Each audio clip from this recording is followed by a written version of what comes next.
तो ये सेंटर है, ठीक है, और ये जो सेगमेंट है ना, यह इस आर्क से हाँ सर्कल का किसी पार्ट में ये सफिशिएंट जो एंगल करेगा वो सब वैल्यू सेम होगा। मतलब इसी सेंटर से फिर इधर आ गया ऐसे ऐसे कर कर इस तरह से इसको ऐसे ज्वाइन कर दिए, तो इसी सेगमेंट से या इसी आर्क से जो एंगल सफिशिएंट करेगा सर्किल पे कितना भी पार्ट पे कहीं पर भी सफिशिएंट करेगा वो सारे एंगल्स आपस में इक्वल होगा।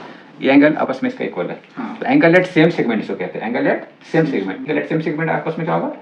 इक्वल होगा। मतलब ये एंगल इक्वल टू ये एंगल होगा क्योंकि वो सेम आर्क से सफिशिएंट करा है। यहाँ से इधर गया ऐसे कर यहाँ से ऐसे कर किया, तो ये एंगल और ये एंगल आपस में इक्वल होगा। क्या होगा? इक्वल ही होगा हमेशा, ठीक है।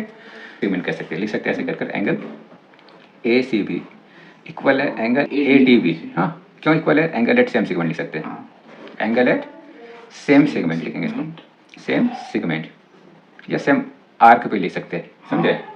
और उसका रिलेशन तो जानते हैं, इससे पहले देखे थे एंगल सेंटर और सर्किल वाला, कि सेंटर का जो एंगल होता है वो सर्किल का डबल होता है, डबल 2 टाइम्स होता है। तो अब एंगल सब्सटेंड यहाँ करा लो, एंगल से सब्सटेंड यहाँ करा लो ऐसे कर कर।